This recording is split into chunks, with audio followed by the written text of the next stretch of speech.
Recording शुरू करो कामाक्षी। बोलिए श्री बोलिए प्राणनाथ श्री प्राणनाथ प्यारे की जय, सतगुरु महाराज महाराज की जय। जो भजन उस दिन 2 लाइन बोली थी वही बोल देते। मेरा जीवन तेरे हवाले, इसे पग पग तू ही संभाले। मेरा जीवन तेरे हवाले, इसे पग पग तू ही संभाले। आत्म के धनी है मेरे, सतगुरु शेर कुर्बान। आत्म के धनी है मेरे, सतगुरु शेर वाले। मेरा जीवन तेरे हवाले, बचपन बीता तेरे दर पे, अब भी तेरी महिमा गाऊं। जाऊं मैं लिपट चरणों से, या प्रेम से गले लगाऊं। आई हूँ शरण में तेरी, मेरे जीवन के रखवाले। आत्म के धनी है मेरे, सतगुरु शेरपुर वाले। मेरा जीवन तेरे हवाले, कण कण में नूर भरा है, तेरी रहमत का रस बरसे। दीदार की प्यासी अखियां, दर्शन करने को तरसे। आ जाओ सामने मेरे, या मुझको पास बुला लो। आत्म के धनी है मेरे, सतगुरु शेरपुर वाले। मेरा जीवन तेरे हवाले, तन मन धन वचन कर्म से, धनी तेरी महिमा गाऊं। मेरे जीवन के रखवाले, तुम्हें शत शत नमन करूं मैं। फरियाद करूं तेरे दर पे, मुझे निज घर में जगा दे। आत्म के धनी हो मेरे, सतगुरु शेरपुर वाले। मेरा जीवन तेरे हवाले, इसे पग पग तू ही संभाले। मेरा जीवन तेरे हवाले, इसे पल पल तू ही संभाले। आत्म के धनी हो मेरे, सतगुरु शेरपुर वाले। आत्म के धनी हो मेरे, सतगुरु शेरपुर वाले। बोले नाथ प्यारे की जय, सतगुरु महाराज की जय। हाँ जी, प्रणाम जी। शशि दीदी, अगर आपको, शशि दीदी ने ज्वाइन किया क्या? प्रणाम जी सुंदर जी। प्रणाम जी, प्रणाम। हाँ जी दीदी, प्रणाम आप जी। बोलिए। प्रणाम। प्रणाम जी सुंदर सारे।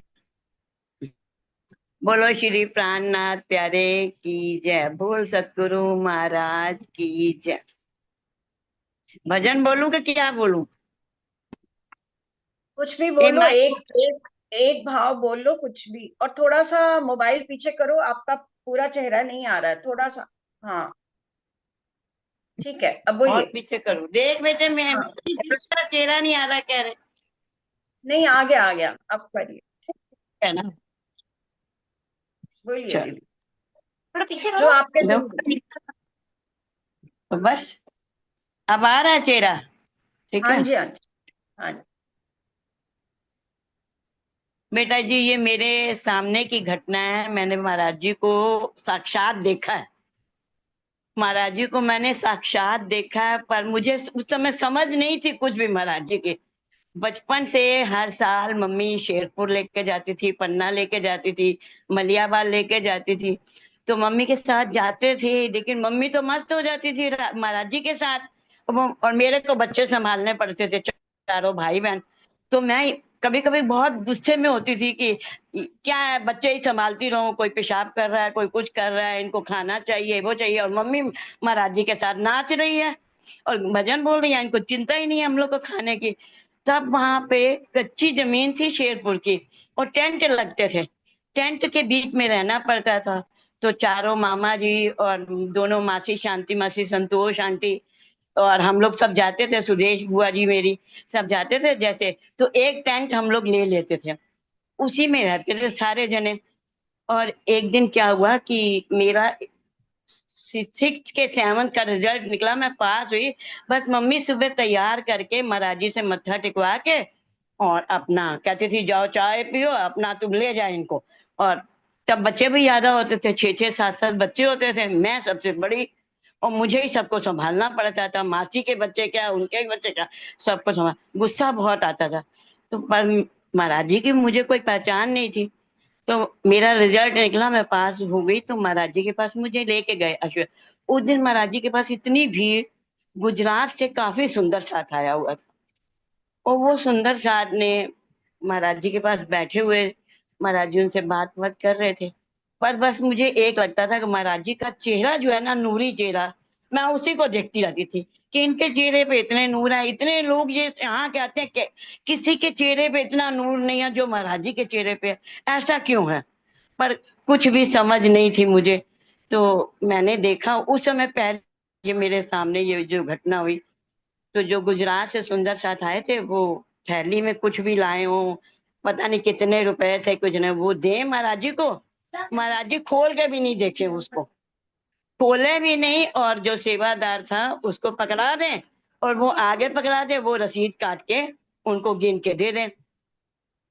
मैं कहूँ कि ये महाराज जी कर क्या रहे हैं। अब बाल बुद्धि थी, समझ मुझ में कुछ थी नहीं, तो मैं ये देखती रही। इतने में क्या हुआ, एक 50-55 साल का बुजुर्ग आदमी था, किसान कोई होगा, उसके कपड़े बड़े मिट्टी से सने हुए, बिल्कुल, और पसीने से लथपथ, और पैर उसका एक लंगड़ा था जैसे वो था। और लाठी लेके आया, और उसके साथ उसका पता नहीं पोता था कि कौन था, ये मुझे नहीं पता।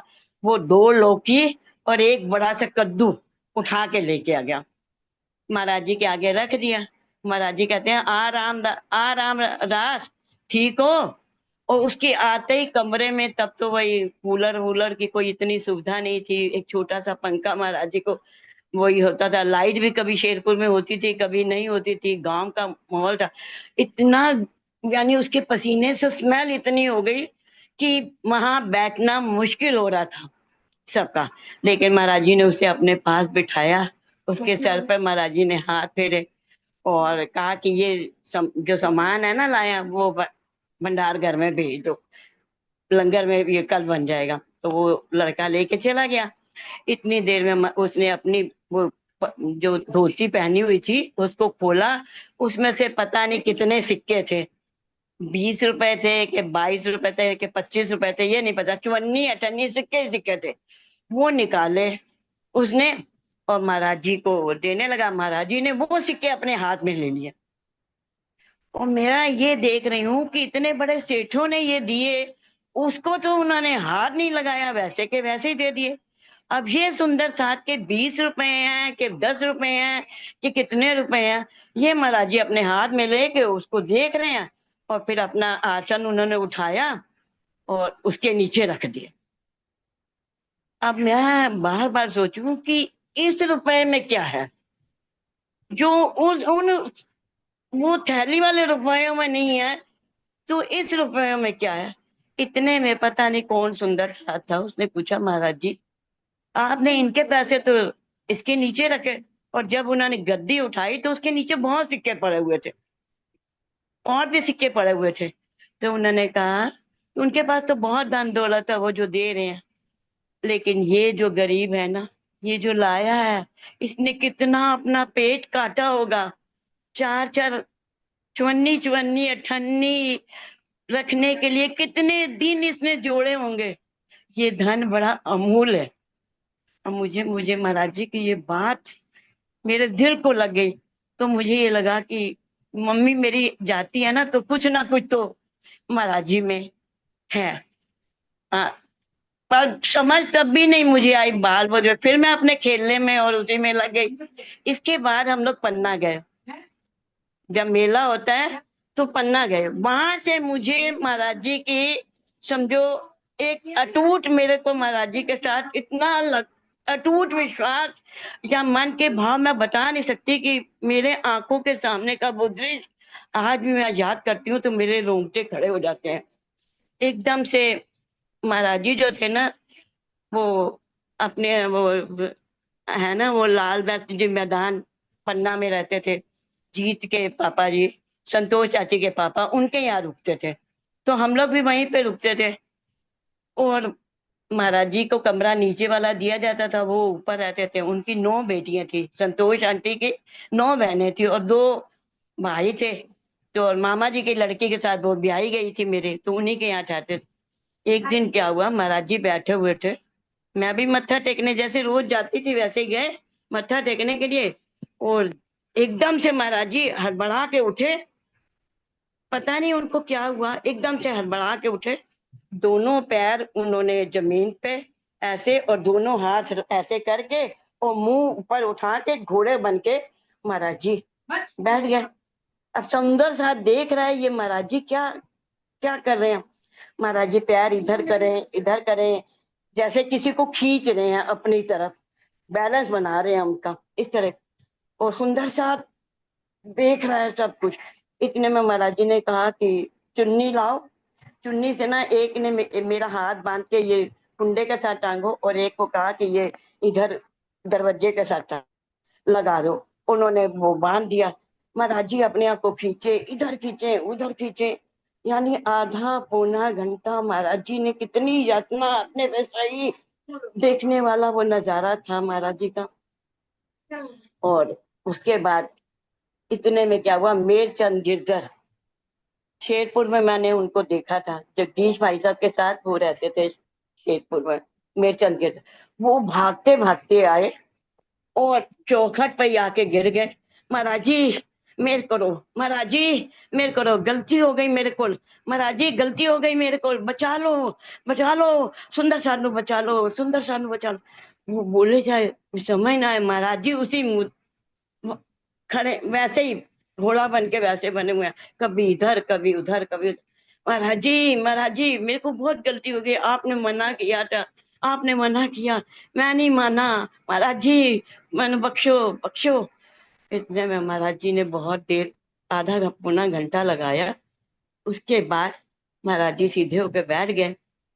और महाराज जी कहते हैं मैंने तुम्हें मना किया था ना कि मौसम बड़ा खराब है, इस साल बस नहीं लेके आना, तुम गाड़ी में आना। और तू माना नहीं ना, दिल्ली से बस लेके आ गया तू, और तू माना नहीं। तो तेरी बस देख, एक पहिया खाई में गिरा पड़ा है, एक पहिया जो पर्वत गिरा है उसके अंदर टंगा पड़ा है, और देख मैं कैसे बचाऊं। तो महाराज जी ने अपनी पीठ से कुर्ता ऊपर किया और महाराज जी ने अपनी पीठ दिखाई। और मानोगे नहीं ममता भाभी, पीठ महाराज जी की देखने वाली थी, पीठ उनकी, उस पीठ के ऊपर चारों पहिए, चारों पहिए पीठ के ऊपर छपे हुए। और महाराज जी का सुंदर चेहरा, गोरा गोरे गोरे चिट्टे तो थे ही थे, खून से जैसे लाइन खून की निकल रही थी महाराज जी की। महाराज जी ने उसको, उनको बचाने के लिए, सुंदर रात को बचाने के लिए अपनी पीठ पे गाड़ी को रोका और उसको सीधा किया।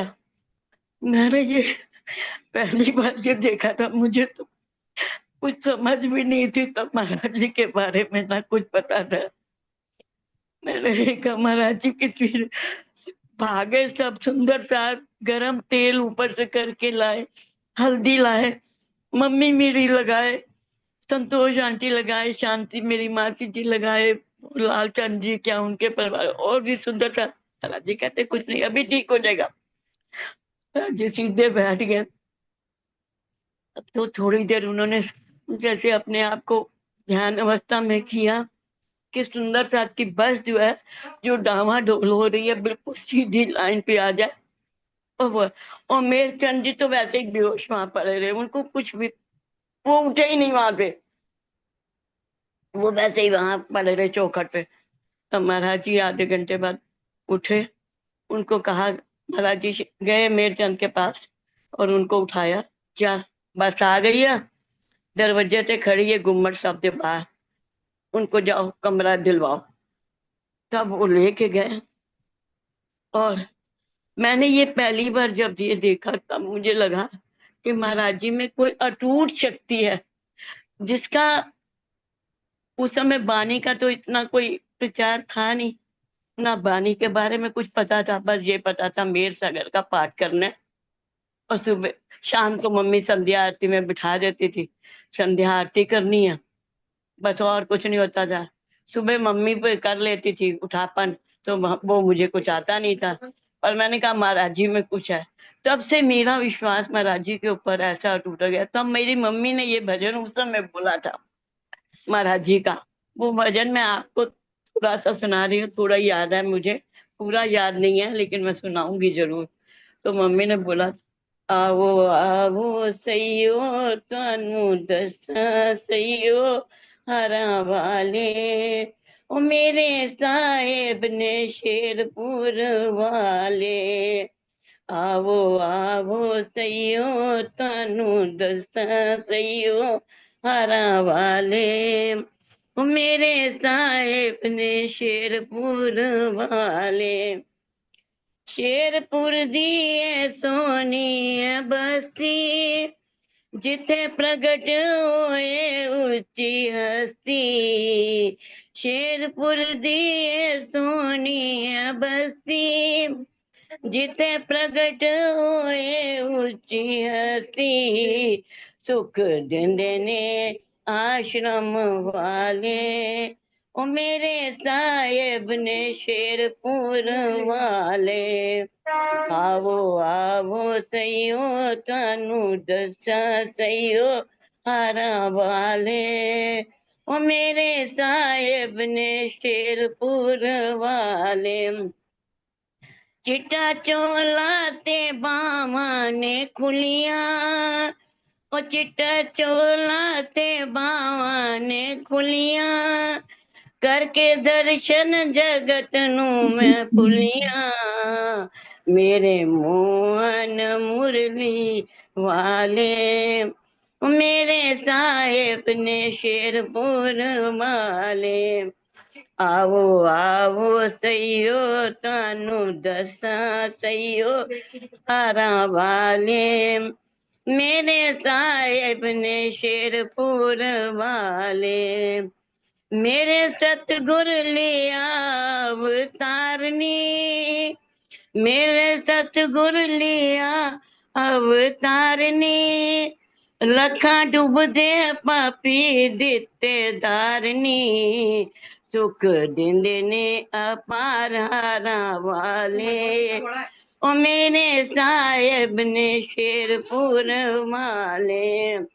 आवो आवो सैयो तानू दसा सैयो हारा वाले, ओ मेरे साहेब ने शेरपुर वाले। मुँह बोलन ते पुल पे बरसन, मुँह बोलन ते पुल पे बरसन, लखा सेवक दर्शन नू पे तरसन। मेरे नैन बदला मंगू तरसन, ਜਦੋਂ याद आवे हारा वाले आवो आवो सईयो तानू दसां सईयो हारा वाले ओ मेरे साहेब ने शेरपुर वाले अंगना दारे साडे ते आईए झोली चरना ते आन पिलाइए अंगना दारे साडे ते आइए झोली चरना ते आन पिलाइए ਜਦੋਂ ਹੁੰਦੇ ਨੇ ਨਿਹਾਲ ਕਰ ਦਿੰਦੇ ਨੇ ਕਮਾਲ ਖੋਲ ਦਿੰਦੇ ਨੇ ਭੰਡਾਰ ਦੇ ਤਾਲੇ ਉਹ ਮੇਰੇ ਸਾਹਿਬ ਨੇ ਸ਼ੇਰਪੁਰ ਵਾਲੇ आवो आवो सईयो तानू दसां सईयो हारा वाले ओ मेरे साहेब ने शेरपुर वाले। प्रणाम जी सुंदर साहब जी। प्रणाम जी, प्रणाम जी। प्रणाम। सुंदर साहब जी, स्वरूप की पहचान जो होती है ना, पहले तो जाहिरी ही होती है। जैसे महाराज जी ने जाहिरी रूप में ऐसे पूरी एक महाराज जी की गीता कैदित स्वरूप, जिसमें हर सुंदर साथ ने अपनी अपनी पहचान लिखी है। ऐसा आपका एक अनुभव नहीं, ऐसे और भी सुंदर साथ के बहुत अनुभव हैं कि महाराज जी ने अपना उनका कष्ट अपने ऊपर लेकर और सबको पार कराया। और स्वरूप की पहचान पर मुझे भी कल कुछ ऐसी चौपाई ऐसी समझ आई, लेकिन अब उसको कल हम देख लेंगे क्योंकि आज कुछ समय ज्यादा हो रहा है। तो आज हम अपने बीतक साहब की ओर पहले चलते हैं ताकि उसका नियम ना टूटे, और कल स्वरूप की पहचान पर हम लोग जो जो भी बोलना चाहें बोलेंगे। कल वैसे तो इंदु और रेखा का भाव है, इन दोनों से भी कहूंगी कि स्वरूप की पहचान क्या है, कैसे हम करें। अगर इस पर बोल सकते हो तो बहुत अच्छा रहेगा। तो सुंदर साहब जी, हम चले थे कि महाराज जी पढ़ने के लिए बनारस उतर गए हैं, और बनारस चूंकि विद्या का केंद्र है, तो उनके मन में दो भाव चल रहे हैं कि मैं पढ़ूं कि नहीं पढ़ूं। अंदर से आवाज आती थी कि पढ़ाई करके भी कौन सा जीवन तुम्हारा खिल जाएगा, या उसमें क्या परिवर्तन आ जाएगा। इतने इतने पंडित हैं, शास्त्री लोग हैं, इतना ज्ञान भी रखते हैं, लेकिन उनमें क्या परिवर्तन आया। तो महाराज जी वही बात कह रहे हैं कि बीती रात बात यह मायने निर्णय हो न सका इसका, कि पूरी रात महाराज जी सोचते रहे, विचारते रहे, लेकिन इसका निर्णय नहीं कर पाए कि मैं पढ़ूं या नहीं पढ़ूं, सही क्या है इसका निर्णय नहीं कर पाए। प्रातः फिर उठकर दोबारा विद्यालय की ओर चला, और जैसे ही सुबह हुई महाराज जी स्कूल की ओर फिर से चल दिए, विद्यालय की ओर फिर से उनके कदम चल पड़े। लेकिन जब दरवाजा आया, उन्हीं विचारों ने घेरा, क्या रखा है इस पढ़ाई में, जीवन बिगड़ जाए तेरा। जैसे ही वो दरवाजे के पास जाते थे, उनको अंदर से एक आवाज आती कि क्या ये पढ़ाई में रखा है, तू क्यों जा रहा है। कोई उनको रोकता था। वापिस लौटा फिर थक करके। महाराज जी कह रहे हैं कि मैं थक के फिर से वापस लौट गया, क्योंकि ये जो अंतर था ना, उनका जो अंतर मन था, अंतर रह रह चिल्लाया, उनको अंदर से आवाज आती। कौन रोकता है ये अंदर, हमको समझ नहीं आया। महाराज जी कह रहे मुझे समझ ही नहीं आता, ये मुझे अंदर कौन रोकता है। अंदर की खींचा तानी सी मलयुद्ध जैसे हुआ। मलयुद्ध कहते हैं जैसे दो मलयुद्ध पहलवान होते हैं और मल लेके युद्ध करते हैं ना, तो कभी कोई नीचे, कभी कोई ऊपर, कोई नीचे, ऐसे ऊपर नीचे, ऐसे उनके भी दिलों में जो विचार थे, पढ़ूं नहीं पढ़ूं, पढ़ूं नहीं पढ़ूं, पढ़ लूंगा तो क्या हो जाएगा, नहीं पढ़ूंगा तो प्रभु सेवा मिलेगी, लाभ मिलेगा, ऐसे उनके अंदर ये अंतर्द्वंद चल रहा था। विदा समय पति से पत्नी जो सिसक ससक कर रो रही, वो ऐसे कह रहे हैं कि एक उदाहरण दिया उन्होंने कि जैसे कोई पत्नी से पति अगर अलग होता है तो कैसे रोती है बार बार, तो पति के भी दिल में आता है जाऊं कि नहीं जाऊं। ऐसे ही उनके दिल में भी ये था, कोई उनको रोकता था। 8 रोज तक विद्यालय के द्वार पर आया, लौटा। महाराज जी कह रहे हैं 8 दिन तक मैं विद्यालय के द्वार पर आता रहा और लौटता रहा, पर अंदर की हठ ने मुझको विद्या पढ़ने से रोका। लेकिन अंदर कोई हठ कर रहा था, कोई जिद थी जैसे, वो मुझे दरवाजे के अंदर ही नहीं जाने देती थी और मुझे बार बार रोकती थी।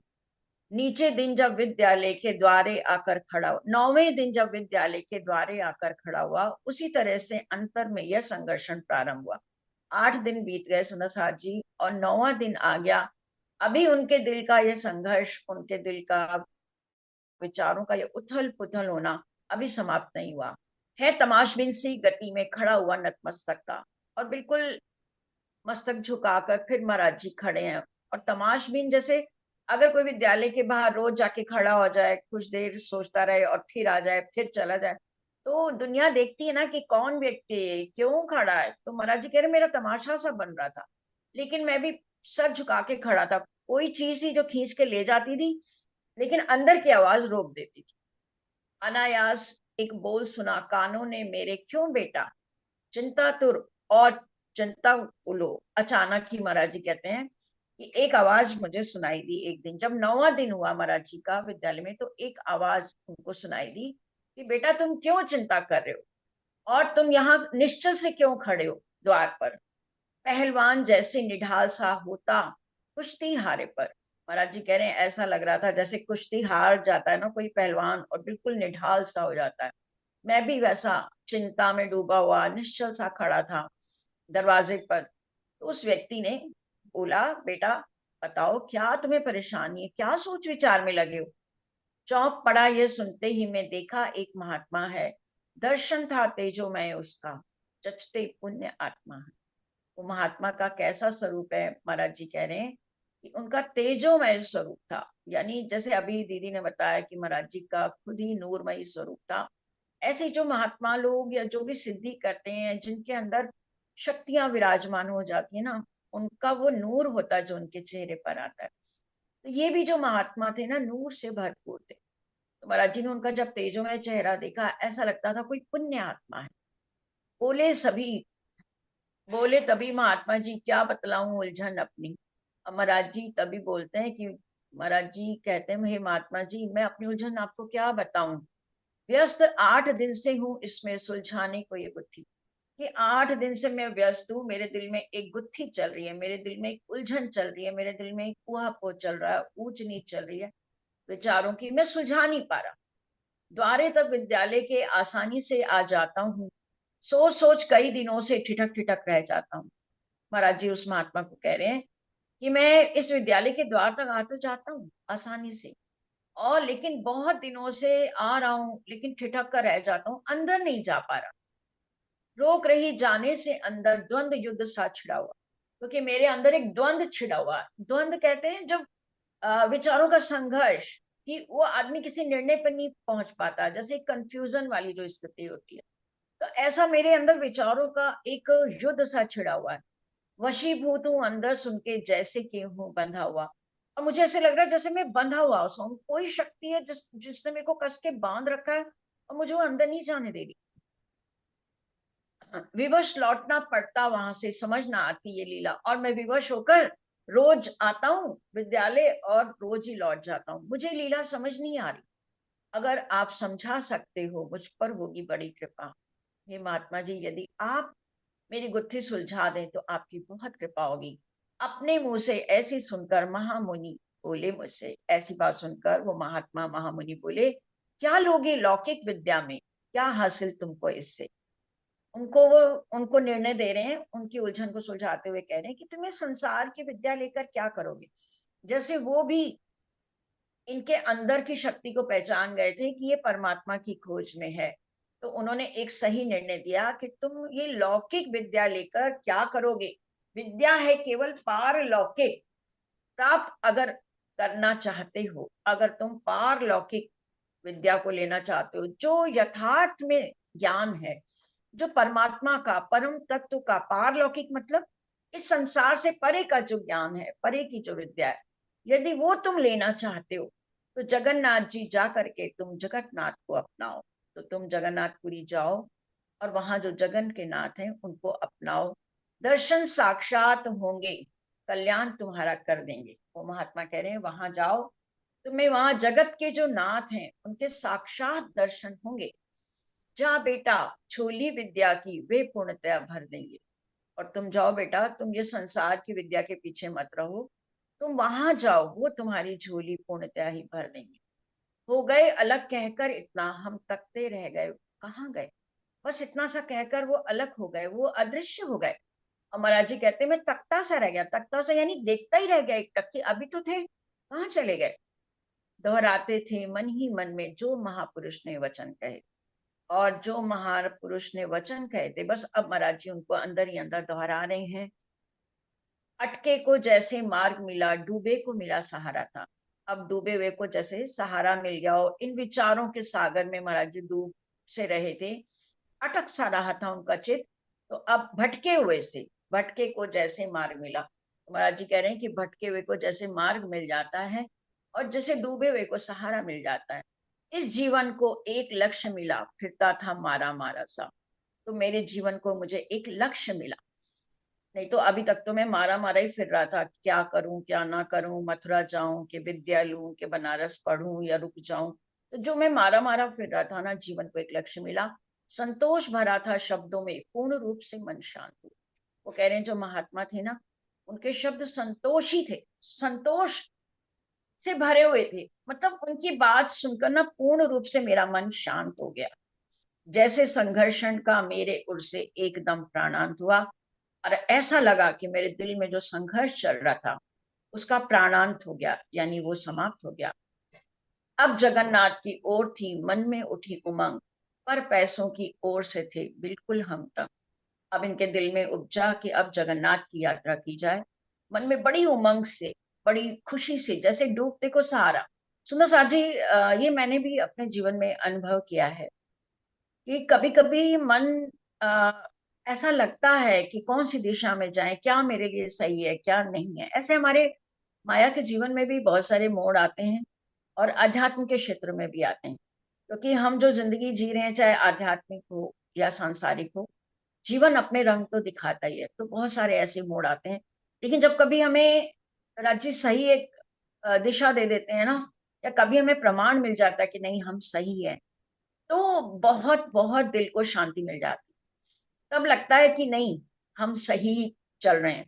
तो ऐसे ही महाराज जी को ये लग रहा है कि अब मैं बिल्कुल निश्चिंत हूं, अब मुझे जगन्नाथ जाना है। और अंदर से उनके मन में ये था कि मुझे वहां परमात्मा मिलेंगे, क्योंकि यहाँ महात्मा जी ने उनको कह दिया था आप जाओ, आपको वहां जगत के नाथ साक्षात मिलेंगे। उनको ये लग रहा था मेरी जीवन यात्रा अपने लक्ष्य पर पहुंचने ही वाली है। मैं जिस परमात्मा को खोजने निकला हूं वो अब, मेरी मंजिल बिल्कुल पास है। लेकिन अब महाराज जी के पास पैसे नहीं थे 5 नगद रुपए पल्ले, जो धर्म गंवाकर आए थे। धर्म गंवाकर यानी वो जो अंग्रेजों के साथ टापू बसाने जा रहे थे ना, महाराज जी को लगा वहां धर्म उनका चला गया, क्योंकि कई नीची जाति के लोगों के साथ खाना खाया, कोई कैसा बना रहा था, कोई छुआछूत वहां कोई पूछने वाला नहीं था।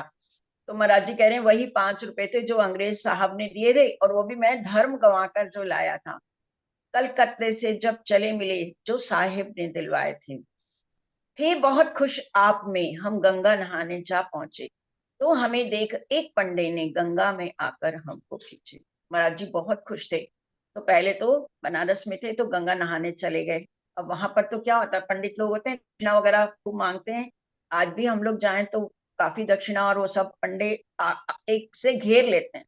ऐसे ही वहां पर भी इनको एक पंडित ने घेर लिया। अर्पण तर्पण प्रारंभ किए, चंदन से मस्तक आप लेपा। जैसे ही आप जाओगे ना, तुरंत वो आएंगे, आपको माथे पे चंदन का लेप लगा देंगे और आपको ये दान दो, आपके हाथ में नारियल दे देंगे कि इसको आप अर्पण करो, इसको अब ये पुष्प दे देंगे, ये करो। महाराज जी को भी ऐसे उन्होंने घेर लिया, और कुछ मना किया हमने थोड़ा, पर 1 रुपया जा ऐठा। महाराज जी कह रहे करते करते भी 1 रुपया उन्होंने मुझसे ऐंठ लिया। अब 4 नगद रुपए बाकी, जो जगन्नाथ की घर ठानी, इन महापुरुष के वचनों ने की पूरी मेरी अगवानी। अब वो कह रहे महापुरुषों के वचनों ने मेरी पूरी अगवानी की, मेरा पूरा रास्ता तय कर दिया। अब जो 4 रुपए नगद बचे हैं उसको लेकर महाराज जी आगे चलेंगे। ये हम कल की बितक में सुनेंगे सुंदर साथ जी।